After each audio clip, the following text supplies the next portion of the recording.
Welcome back, Tribe. Have an episode here from A Life After Layoff. It says boomers in the workforce are in serious trouble. Hey everybody, it's Brian from A Life After Layoff, and today I want to share with you why baby boomers are in such a bad place in the labor market. The baby boomer generation was anybody that was born in the mid 40s all the way through the mid 60s, and what that means is that a lot of baby boomers have already retired, and the rest of them are in the twilight of their career. And so over the next 4 to 5 years, you're going to see a majority of that generation retiring and heading off into the sunset, and hopefully it's on their own accord and not forcibly. But that's where the problem lies, and a lot of baby boomers are finding some significant instability that is causing chaos in their retirement plans and in their careers at the tail end of it. So I want to break down some of the dilemmas that they are facing and possible solutions. And if you're not a baby boomer watching this, I'd encourage you to take some careful notes so that you don't fall into these same traps yourself. But before we get into that, if you're interested in more career-related content just like this directly from a corporate recruiter and a career coach, make sure you hit that subscribe button. You might also want to hit that notification bell so you don't miss any future content. So as you might imagine, when you hit your 40s and your 50s, these are typically your peak earning years. And you'll find yourself in the biggest jobs with the biggest titles, with the most responsibility, and you'll typically have the biggest paycheck. Of course, every generation has had their own quirks and unique traits, and in some cases, it's been easy to poke fun at. Gen Z certainly knows all about being told that they're lazy, that they're not engaged, that they don't want to work traditional careers. And of course, the millennials are saying, yeah, we used to have that rap, and we're glad somebody else is taking it from us. The Gen Xers have kind of just stayed out of the fray and let everybody else fight one another. And of course, there's the baby boomers who have a reputation of being out of touch, kind of antiquated, and often saying things like, it's the younger generations that don't want to work today. And of course, we're all familiar with the memes where baby boomer bought their house back in the 1970s for a pack of gum and $50, and they flipped it into $1 million investment. But the reality is that the baby boomer generation finds themselves in a very serious predicament at this point in time. And when I speak to them in my coaching sessions, I do notice that there's a pervasive sense of hopelessness with people who are advanced in their career and trying to retire, especially in today's difficult job market where things are so topsy-turvy, and it is not a great place to either begin your career or unfortunately end your career. So again, during this period of time, you're saving up as much money as you can in 401ks, you're typically maxing all your retirement investments, you're fully vested in all these programs. You dropped the ball so hard if you're a baby boomer and you didn't have any significant savings. I mean, you lived in the peak of America and somehow you didn't make it work. I know there's medical issues, or you got drafted for some wars, or, something like that. That's excused. But if you had a good career and you got caught into the trap of keeping up with the Joneses and you overspent everything and you thought there'd be a fat pension that'll save your life and that everything would be fine as long as you're living the high life, overspending, overextending everything that you're earning, that you're bringing in, and you find yourself in this situation, I can't feel bad for you. You had the best opportunity of all generations to make it happen, and you still failed, barring any, medical issues or things like that happening, disabilities. As opposed to what these kids have to build up today, the youngest generations in this economy with this kind of inflation, this kind of housing market, like asking a young person today to just build up assets and save for retirement is such a joke. It's insane how different the dynamics are today. I mean, houses now are no longer 2x your income. It's like 7x your income average. It's insane. Your peak amount of vacation time, maybe you qualify for a pension and you're trying to build on that, or you're trying to build up enough equity and time in your Social Security so that you can max that out as well. But unfortunately, in the labor market in the last 4 years, we've seen a massive amount of layoffs. And if you're somebody that's in the tail end of your career, this can be particularly detrimental. So what has happened in the workplace, in particular for the boomer generation, is they have found themselves at the top end of a lot of salary bands. And guess what happens during cost-cutting measures like a layoff? You're the first to go. Companies will reference the salary data. They'll go to the top of the salary bands and see who's residing there. And a lot of times, baby boomers have found themselves to be at the very top, and they become an easy target. And when they get laid off, that's when all the turmoil starts. So let me paint a particular scenario that I see very commonly, and this highlights the situation that most baby boomers find themselves in if they are subjected to the layoff. Now, just imagine you've been at your company for a couple of decades. You've worked your way up through the organization, you've gone through incremental increases, and you've reached the top end of your salary band. And in some cases, you may have reached a certain job title or a certain level and found yourself a nice little niche. And of course, I've talked extensively about why steady jobs are bad for your career.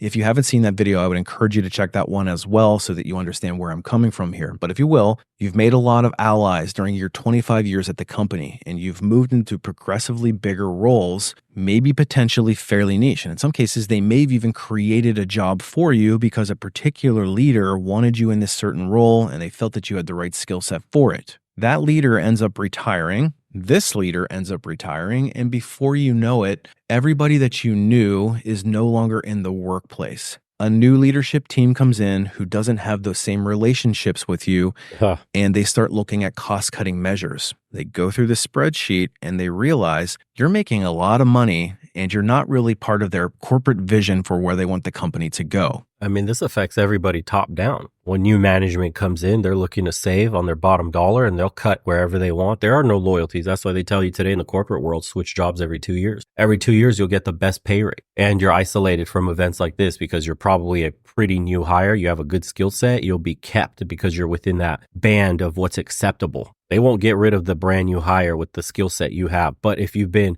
a veteran at the company for 20 plus years and you're making the upper band of what they're paying and they think they could get rid of you and hire somebody to do your job for less, they will. And they have. And we've seen it happen over and over again. Now, the boomers have an extra problem because of ageism. So once you get fired from these positions, good luck getting a job that will pay you anywhere nearly the same with the same modicum of respect in the workplace. All your allegiances are gone. You're starting in a brand new place, and there are people that are gunning for your position already. So no respect. That's just the world we live in today, the cutthroat competition of corporate America. That's why it's better to be self-employed. Do teach yourself a skill, do something consulting-wise. Anything beats working for these conglomerates that don't care about you. And you end up giving yourself, 25 years is what he said, for everything to just magically go poof when people around you retire. Your allegiance is no longer there.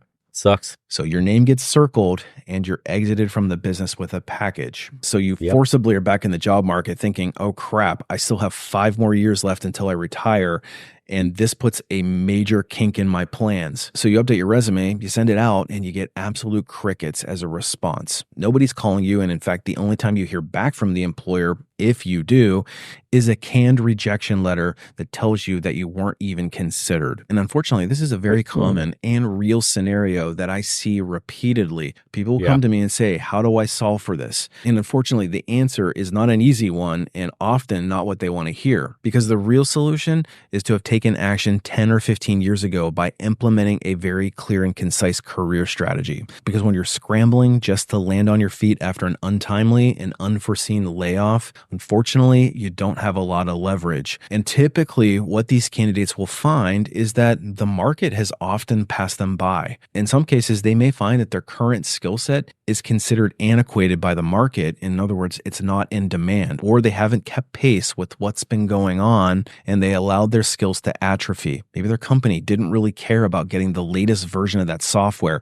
or the latest iteration of whatever the current buzzword is in their industry, and they didn't feel the need to get it either. And unfortunately, trying to play catch up after you've been laid off, especially when the rest of the market already has those skill sets, can be a nearly impossible task. And let's be real here and call a spade a spade. There are age biases in the market. People will often assume, even if they don't admit it, that somebody who is in the twilight of their career and has been laid off, that they're not going to take a risk on them, that they're not capable, that they're out of date, and that they're probably too expensive for the job that they want. And unfortunately, I've heard of more than one hiring manager making a blanket statement of this candidate doesn't fit the mold for what we were thinking for the role. In other words, they want somebody younger that they can groom into it. Yep, young, dynamic, will be here with the company potentially long term instead of this boomer that's looking to retire in a couple years. He just needs to finish off that pension, get his max pay. Yeah, it is what it is. Deal with it. Just like they tell Gen Z and all the younger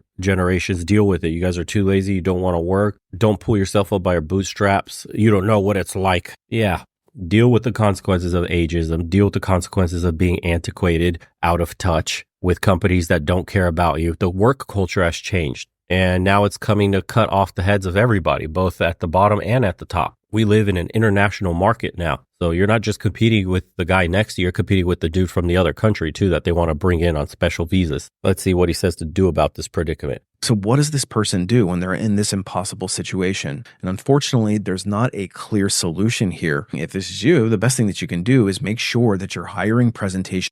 Basically, you're screwed is what he's saying. There's nothing you can do because the ageism alone. If I'm a company owner, right? If I run a business and I'm looking at candidates, I'm not hiring the old one. I'm not hiring the 63-year-old dude. I'm not the 60-year-old over what? The 30-year-old? That's younger, more dynamic, cooler to be around in person, probably lifts the spirits of everybody. Just in general, better for the office culture because they're 30, they're young, they're hungry, might have a kid, married potentially, or just super ambitious and wants to climb up the ranks so will shoulder more work. The old dude, he's retiring in a couple years. He's going to coast it. He's going to do the bare minimum while asking me the most for salary because experience. No thanks, bro. Guess you should have retired early. Guess you should have invested your money in the S&P or the NASDAQ because it's gone up so much. Any index funds, Vanguard. You should have bought a couple of properties making this high salary. Back in your day when houses were only $80,000, $60,000, you fucked up. So as a company owner whose only allegiance is to the bottom line and profit, boomers are not to be hired.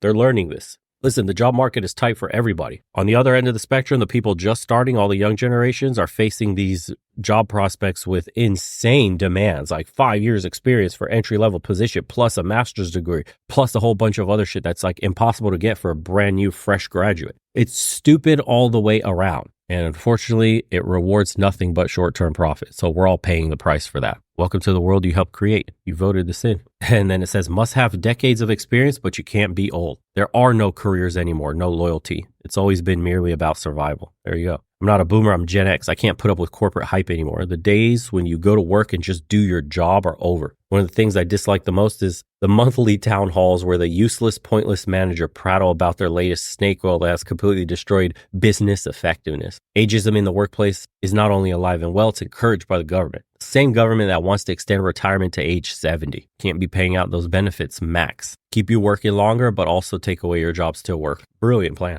Oh, we Gen Xers were malaligned and called slackers back when we were younger too. All the generational war stuff is so dumb and divisive. We're all just trying to make our way in this ridiculous world instead of fighting each other. We should band together and try to make things better for each other. Yeah, good luck with that. With the greedy boomer generation and the NIMBY mentality they have, this is just a product of the environment that they created long term. It is what it is, guys. This is the work culture that they ushered in.